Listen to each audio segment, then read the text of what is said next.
17वीं लोकसभा जिस तरह से अपनी उपलब्धियों के लिए याद किया जाएगा, उसी तरह से कुछ युवाओं की जो चर्चा थी और जो विचार थे उसके लिए भी याद किया जाएगा। और ऐसे ही दो युवा सांसद हमारे साथ हैं जो अपने अनुभव साझा कर रहे हैं। वास्तव में ये एक भावुक पल भी है जब वो 17वीं लोकसभा से विदा लेकर एक नए संकल्प के साथ 18वीं लोकसभा में जा रहे हैं।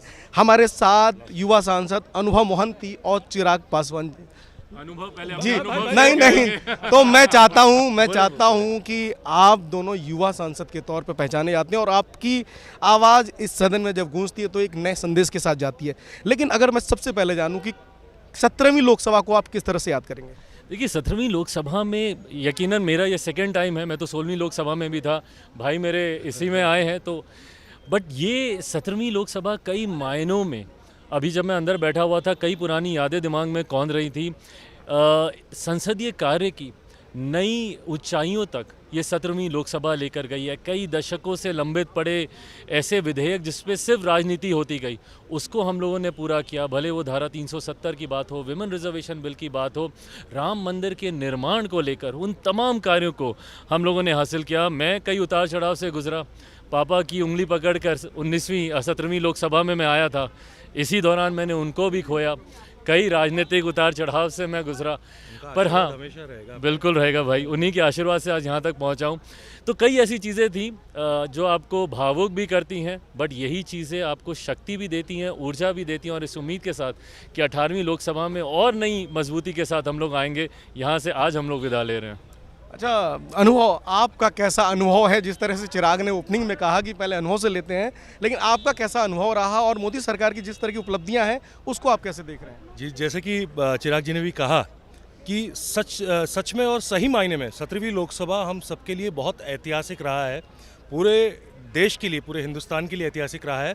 ऐसे ऐसे विधेयक पारित हुए हैं जिनके बारे में सिर्फ सोचा शायद जा रहा था, पर कभी अमल नहीं हुआ था, उस पर किसी ने पारित नहीं किया था। जैसे आप ट्रिपल तलाक की बात कर लीजिए, धारा 370 का हटना बता दीजिए, या फिर वुमेन्स रिजर्वेशन बिल बोलिए, कि कुछ भी। और अभी तो जब अंग्रेज़ों के ज़माने के जो लॉज थे, जो कानून थे, उसको बदले गए।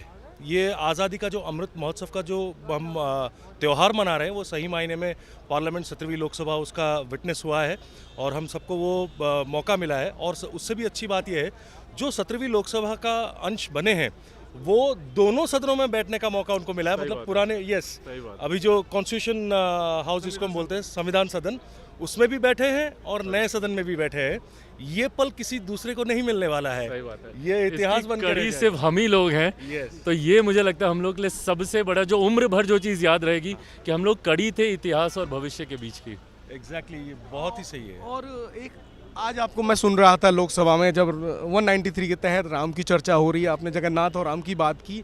कितना बड़ा मूवमेंट जब संसद में राम को याद किया गया, उस पर चर्चा की गई, ये बहुत बड़ी बात है। जी, ये तो हम खुशकिस्मत हैं। हम राम जी को याद करने वाले कौन है? याद तो उनको किया जाता है जो दिल में नहीं होते, जो यादों में नहीं होते हैं। हम राम को हमेशा से मानते हैं। राम हमारी आस्था में है और जो भगवान श्री राम है वही भगवान श्री जगन्नाथ भी हैं। हम दोनों को एक ही मानते हैं। वो भगवान के एक ही मतलब अलग अलग अवतार हैं भगवान के, आप यही कह सकते हैं। जैसे राम मंदिर की स्थापना हुई और रामलला के मूर्ति की प्राण प्रतिष्ठा की गई, वो हम भारत के कण कण में राम जैसे बसे हैं ना, तो उसको जितनी तारीफ मैं करूं, उसके साथ साथ ये भी कहना चाहूँगा, जो मैंने आज संसद में भी कहा, भाई यू आर ऑल्सो इन्वाइटेड, आपको निमंत्रण दूंगा। श्री क्षेत्र पुरी को बोलते हैं हम, जगन्नाथ धाम जो 4 धामों में से एक होता है, वहाँ पर हमारे राज्य सरकार ने नवीन सर के नेतृत्व में उसकी परिक्रमा को इतनी खूबसूरती से उन्होंने उसको बनाया है अभी। और अंडरग्राउंड पार्किंग, सीधा पार्किंग करके फेरी आपको मिलेगी, उससे जा सकते हैं। बुजुर्गों के लिए सही सुविधाएं, महाप्रसाद पाने का, ये सारी चीज़ें हैं। तो आज दोनों के बारे में बोलने का मौका, अवसर हमको मिला, इसलिए मैं खुद को धन्य मानता हूँ। एंड निमंत्रण मध्य देता हूँ, करता हूँ अपने भाई को और आप सबको भी।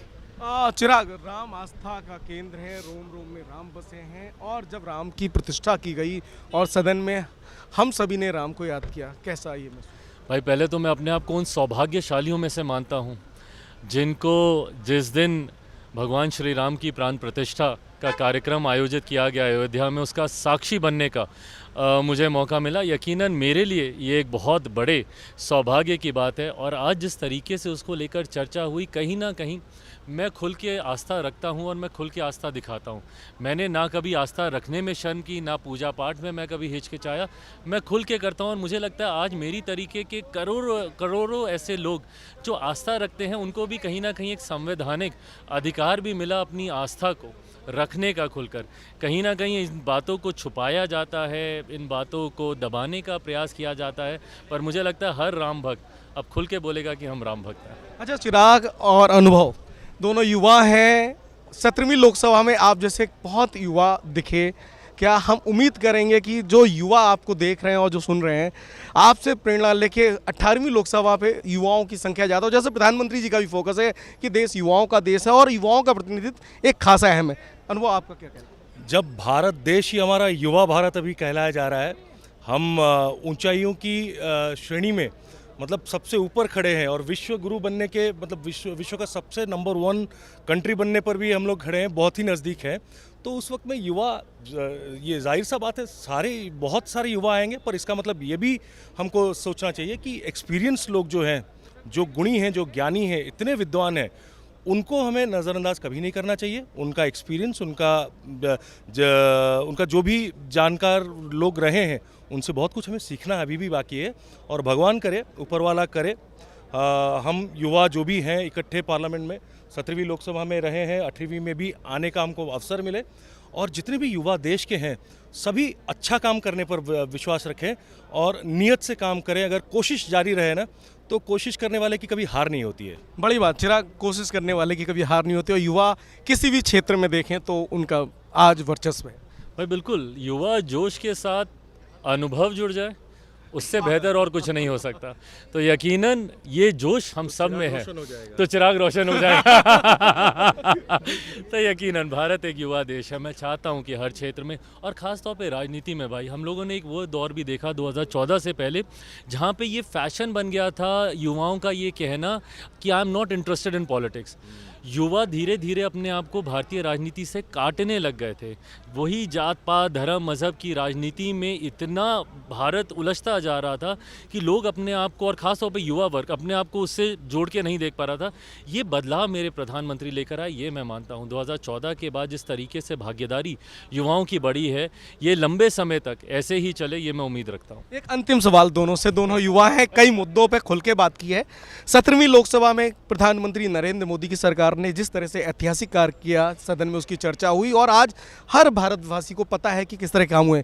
जिस विजन के साथ प्रधानमंत्री जी ने कहा कि नए संकल्पों के साथ 18वीं लोकसभा में है, तो ऐसे बहुत सारे संकल्प आप दोनों ने भी किए होंगे। तो हम उम्मीद करते हैं कि 18वीं जो लोकसभा होगी उसमें उन संकल्पों को पूरा करने का आपको मौका मिलेगा। एकदम ज़रूर। और मैं ये कभी नहीं कहूँगा, और मुझे लगता है कि चिराग भाई भी वही बोलेंगे, जो कि हम कई सारे उम्मीद, कई सारे सपनों को लेकर आते हैं यहाँ पे, लोगों के बात को यहाँ उठाने और उनकी बातों को सच में परिवर्तन करने आते हैं। कई होते हैं, कहीं रह भी जाते हैं कई कारणों की वजह से, जैसे कोविड बोल दीजिए या डिसरप्शंस इन हाउस के बारे में बता दीजिए। ये सारी चीज़ें दिक्कत दिल को देती है, ठेस पहुँचाती है, पर उसका प्रोडक्टिविटी भी बहुत हाई हुआ है हमारा 97%। पर आगे कैसे वो 100% रहे, इसके लिए काम करेंगे। और जो सपने, जो काम अधूरे रह गए हैं, उसको ज़रूर पूरा करने की कोशिश करेंगे। चिराग भाई बिल्कुल, मेरा भी एक संकल्प है और मेरा एक लंबे समय से एक संकल्प रहा है। मैंने 2014 में भी 16वीं लोकसभा में भी इस विषय को उठाया, 17वीं में भी मैंने इस विषय को उठाया। मैं चाहता हूं, जैसा आपने भी जिक्र किया, भारत एक युवा देश है। मैं चाहता हूं कि भारत में एक युवा आयोग का भी गठन हो, एक राष्ट्रीय युवा आयोग बने, एक नेशनल यूथ कमीशन। देश में हमारे महिला आयोग है, अल्पसंख्यक आयोग है, अनुसूचित जाति जनजाति आयोग है, बाल आयोग है, पर देश की एक सबसे बड़ी आबादी, जिसको मेरे प्रधानमंत्री एक जाति भी मानते हैं, वो नहीं जात पात में बांट कर देखते, युवा है, महिला है। ऐसे में मैं चाहता हूं कि उन युवाओं को अपना एक आयोग मिले, एक ऐसी नोडल एजेंसी हो जहां पे युवा अपनी समस्याओं के साथ जाएं, समाधान लेकर आएं, और उनकी समस्या सिर्फ शिक्षा रोजगार से जुड़ी हुई नहीं। कई ऐसे युवा हैं जो खेलकूद में दिलचस्पी रखते हैं, जो कला के क्षेत्र में दिलचस्पी रखते हैं। आईएएस आईपीएस ऑफिसर्स के लिए तो फिर भी रास्ते समझ में आते हैं कि कैसे जाना, पर उन लोगों को नहीं समझ में आता कि कैसे हम लोग आगे बढ़ें। तो ऐसे युवाओं का मार्गदर्शन वो आयोग कर सके, ये मेरी सोच है, ये मेरा संकल्प है। मैं उम्मीद करता हूँ कि 18वीं लोकसभा में हम लोग इसको पूरा कर पाएंगे। जरूर होगा। बहुत बहुत शुभकामनाएं आपके नए संकल्पों के साथ।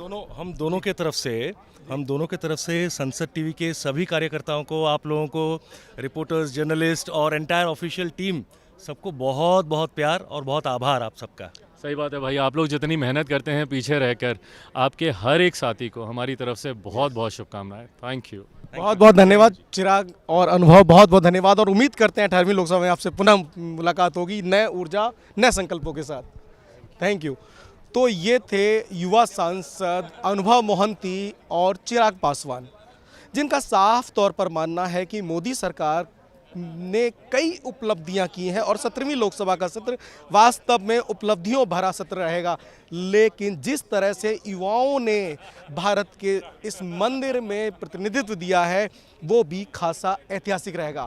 एक तरफ जहां अनुभव मोहंती ने अपने विचार साझा किए और जिस तरह से उन्होंने अपने संकल्प लिए थे जिनको वो पूरा कर पाए उसकी बात की, और जो अधूरे हैं उसको अगले बार जब 18वीं लोकसभा में मिलेंगे तो उसको पूरा करने के संकल्प के साथ आएंगे। वहीं चिराग पासवान का भी साफ तौर पर मानना है कि कई संकल्प किए थे जो पूरे हो गए, लेकिन अगली बार एक नए संकल्प के साथ आएंगे जब वो जिस तरह से भारत में कई आयोग हैं, ऐसे युवा आयोग बनाने की मांग भी वो रखेंगे, उसके लिए प्रयास करेंगे। तो कुल मिलाकर 17वीं लोकसभा एक ऐतिहासिक सत्र के तौर पर याद किया जाएगा और उम्मीद की जानी चाहिए जिस तरह से प्रधानमंत्री नरेंद्र मोदी की सरकार ने नए विजन के साथ, नए संकल्पों के साथ काम किया है, आने वाले समय में लोकतंत्र की तस्वीर में कई माइलस्टोन और जुड़ेंगे।